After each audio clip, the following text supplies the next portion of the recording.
ওম শান্তি 13 জুন 2025 সাকাৰ মহাবাক্যৰ সম্পূৰ্ণ সাৰ কথা।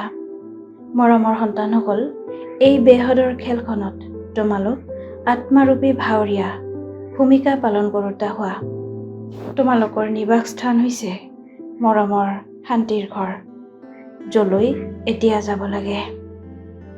প্ৰশ্ন: যিসকলে ড্ৰামাৰ খেলখনক যথাৰ্থ ৰীতি জানে, তেওঁলোকৰ মুখেৰে কেনেকুৱা শব্দ উচ্চাৰিত হ'ব নোৱাৰে? উত্তৰ: এইটো এনেকুৱা নোহোৱাহেঁতেন, এনেকুৱা হ'লহেঁতেন। এইটো হোৱা উচিত নহয়। এনেকুৱা শব্দবোৰ ড্ৰামাৰ খেলখনক জানোতাসকলে উচ্চাৰণ নকৰিব। তোমালোক সন্তানসকলে জানা, এই ড্ৰামাৰ খেলখন অকণিৰ দৰে ধীৰ গতিৰে চলি থাকে। যিবোৰ হয় সকলো ড্ৰামাত নিৰ্ধাৰিত হৈ আছে। কোনো চিন্তা কৰিবলগীয়া কথা নাই। ধাৰণাৰ বাবে মুখ্য সাৰ: 1. পিতাই আমাক এনেকুৱা নতুন বিশ্বৰ বাটচাহী দিয়ে, যাক কোনেও কাঢ়ি নিব নোৱাৰে। এইটো আনন্দত জঁপিয়াই থাকিব লাগে। 2. বিজয়মালাৰ মণি হ'বৰ কাৰণে জীৱন্তে এই পুৰণি সৃষ্টিৰ পৰা মৰি যাব লাগে। পিতাৰ স্মৃতিৰে বিকৰ্ম বিনাশ কৰিব লাগে। বৰদান: নিজৰ শক্তিশালী স্থিতিৰে সকলোৰে শুভকামনা পূৰ্ণ কৰোঁতা মহাদানী হোৱা।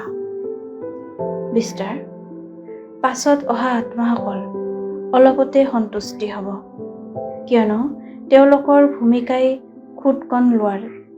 সেয়েহে এনেকুৱা আত্মাসকলৰ তেওঁলোকৰ ভাৱনাৰ ফল প্ৰাপ্ত হওক, কোনেও যাতে বঞ্চিত নহয়, ইয়াৰ বাবে এতিয়াৰে পৰাই নিজৰ মাজত সৰ্বশক্তি জমা কৰা। যেতিয়া তোমালোক নিজৰ সম্পূৰ্ণ শক্তিশালী মহাদানী অৱস্থাত উপনীত হ'বা, তেতিয়া যিকোনো আত্মাক নিজৰ সহযোগেৰে মহাদান দিয়াৰ কৰ্তব্যৰ আধাৰত শুভ ভাৱনাৰ বুটাম সক্ৰিয় কৰিয়েই দৃষ্টিৰে ভৰপূৰ কৰি দিবা। শ্লোগান: সদায় ঈশ্বৰীয় মৰ্যাদাত চলি থকা, তেতিয়া মৰ্যাদা পুৰুষোত্তম হৈ যাবা। অব্যক্ত সংকেত: আত্মিক স্থিতিত থকাৰ অভ্যাস কৰা, অন্তৰ্মুখী হোৱা। বিস্তাৰ: যেতিয়া সেৱাৰ মঞ্চত যোৱা, তেতিয়া এইটো অনুভৱ হোৱা উচিত যে এই আত্মাসকল বহু সময়ৰ অন্তৰ্মুখিতাৰ আত্মিকতাৰ গুহাৰ পৰা বাহিৰ হৈ সেৱাৰ বাবে আহিছে।